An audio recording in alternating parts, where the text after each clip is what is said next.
Magandang umaga, Gino, at sa lahat ng tagapakinig sa ating istasyon ngayong araw na ito.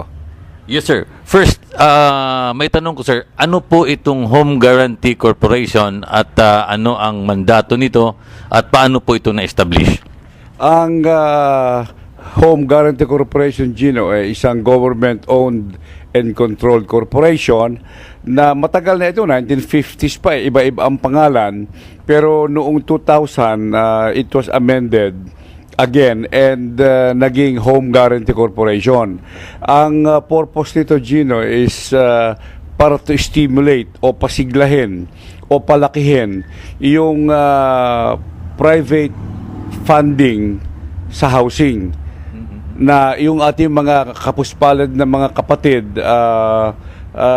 na walang bahay ay magkaroon ng pagkakataon na magkaroon ng pabahay ng gobyerno sa mababang halaga lamang pag-o-offer namin ng garantiya doon sa mga developer. So halimbawa, developer ka ng isang lugar, uutang ka sa bangko, di ba? Ngayon, usually, yung low-cost housing ay hindi attractive yan sa mga developers dahil sa, siyempre, baka mas mahirap ang magbayad yung mga buyers. So, ang developers, they stayed away from that. So ngayon, para ma-encourage yung mga developers, iginagarantiya natin ang bangko para magpahiram doon sa mga landowner o mga land developers. So parang ang sinasabi namin, mga bangko, pahirapin ninyo ng pera itong developer na ito, magtatayo ng low-cost housing. Kung halimbawa, for whatever reason, nag-fail yung project, yung garantiya namin, babayaran namin kayong bangko. Kung ano yung utang ng developer, ibabalik namin sa inyo. Mm-hmm. So sir, paano ito ang in relation sa Pag-ibig Fund? Ang Pag-ibig Fund, Gino, nagpapahiraman diretso sa mga homeowner applicants. Ang HGC, kami yung nagagarantiya sa bangko na pahiramin ninyo yung builders. Sasabihin ng bangko, baka hindi makabayad Hindi, igagarantiya namin na ang builder na yan makakabayad sa inyo. Halimbawa, nag-fail nga yung project, sasabihin ng bangko, oy, HGC, na ginarantiyahan nyo yung builder A, o nag-fail yung project, may utang sa amin na 100 million. Ang gagawin namin doon, ifo-foreclose nila yung property, di ba? So ngayon, kukunin namin yon, pero babayaran namin yung bangko. So parang ang nangyayari dito, ini-encourage namin o hinihikayat yung mga bangko magpahiram ng development loans sa mga builders para makapagpatayo ng low-cost housing. So sir, ano ang vision po ng korporasyon? Alam mo, itong under the presidency of President Aquino, di ba? And under the chairmanship ni Vice President Jojomar Binay, nagtitim silang dalawa para talagang bigyan ng malaking pagkakataon ang mga mahirap na Filipino na magkabahay. Halimbawa, ang aming mandate, ang target namin, sabi ni Vice President Binay, HGC, siguraduhin ninyo na 2011, magkakagarantiya kayo ng 5,000 housing units. Ang ibig sabihin ni Vice President Binay, maghanap kayo ng mga bangko na magpapahiram sa developers na magtatayo ng 50,000 bahay para sa mahihirap. So, yun ang aming target. Siyempre, andyan pa yung NHA, andyan ang Pag-ibig, andyan yung Community Mortgage Program, andyan yung Socialized Housing.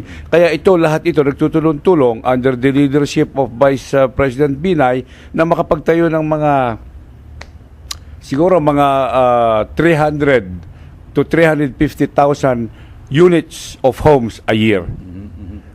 Attainable po ito, sir?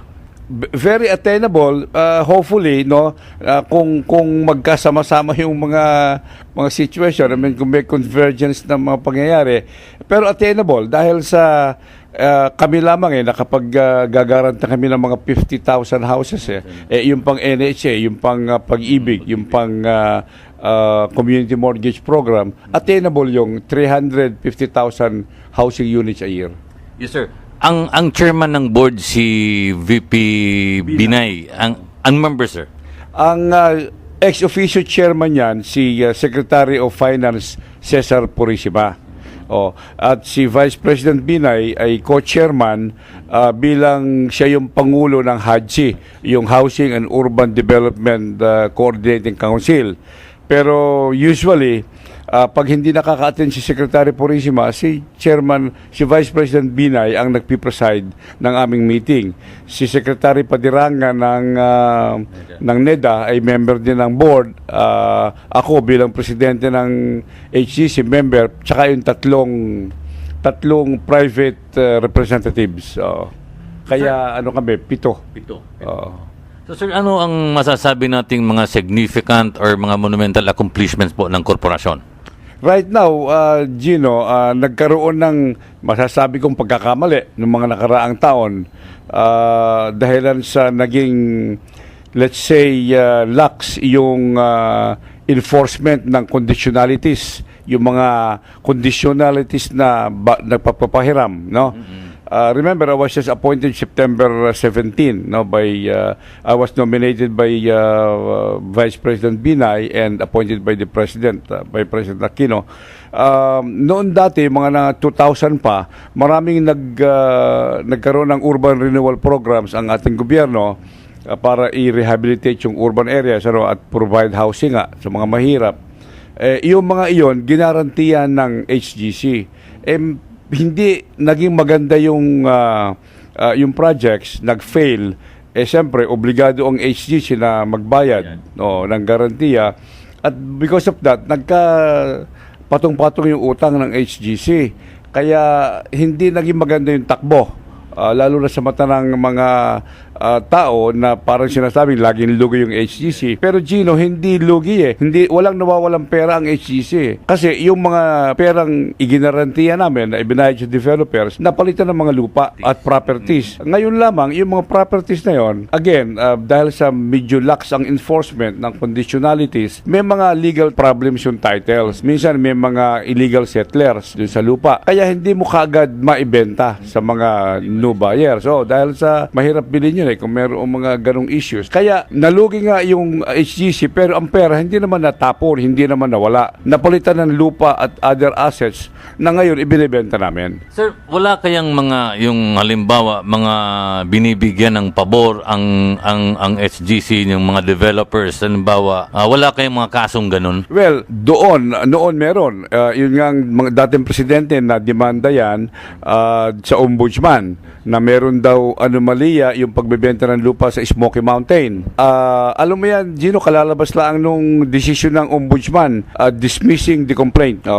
Siyempre, bukod dyan, meron siyempre mga ibang claims, yung ibang developers na nagkaroon ng differences ng opinion with HGC, kaya ongoing yung kaso. Pero suma total, Gino, wala naman ako nakikitang mga talagang criminal na pagkakamali ng dating pamunuan ng HGC, kung hindi nagkaroon lang talagang siguro lax enforcement ng conditionalities plus yung mga urban renewal projects ng gobyerno na nag-fail. Halimbawa, yung Old Bilibid Prison dyan sa Central Market, dyan sa corner of Ascaraga, Recto and Quezon Boulevard. Meron kaming 4 hectares doon na ari ng HGC dahil sa nag-fail yung project din doon. Meron jail dun Tapos may mga squatters, illegal settlers around the jail. So, kahit amin yung title noon, after we paid up the guarantee, hindi namin maibenta. Paano mo ibebenta yung andun yung jail? Tapos yung Central Market, okay lang yun, kumikita yun. And then yung Jose Fabella Hospital, magkakadikit lahat yun sa 8.4 hectares. Pero ang kalakihan na 6 point something hectares, merong jail, city jail nandun. So, paano maibebenta? Meanwhile, hindi mailipat yung mga prisoners dyan sa Taguig, dyan sa Bikutan, na yun ang original plan. Gagawa ng jail doon and then i-rehabilitate yung Old Bilibid compound. Hindi magawa dahil hanggang ngayon hindi pa naililipat yung prisoners. Sino may kasalanan nun? Mga ahensya ng gobyerno na hindi nagkatugma-tugma ang plano.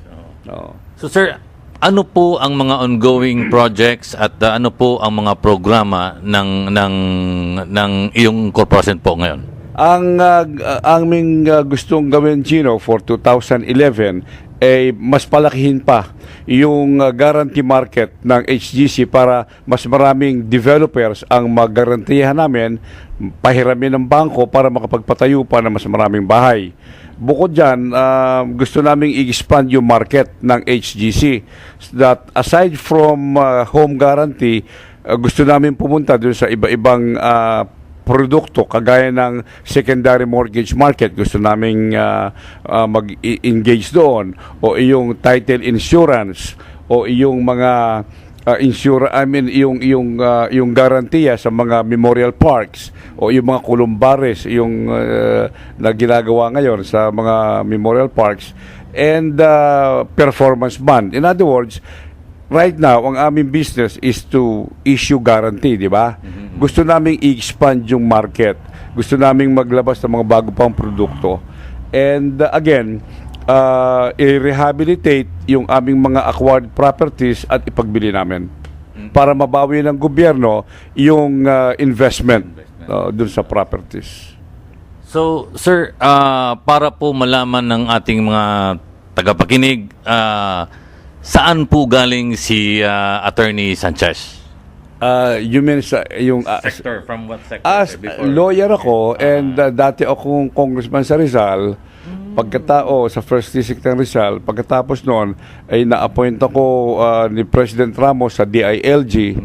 Naging undersecretary ako for local government sa DILG, and after that ay nag-aral ako muli. Tapos noong 2001, ina-appoint ako ni President Gloria Macapagal Arroyo sa press office, undersecretary, and then sa opisina niya, Office of the President. And then dinala ako sa DNR, undersecretary, and then back sa Palacio, and then naging chairman ako ng ERC, yung Energy Regulatory Commission. Na-appoint din akong chairman ng LLDA, and then ngayon dito sa president ng HGC. So, sir, ano ang pananaw mo, ano ang vision mo, yung sarili mong vision para po dito sa agency?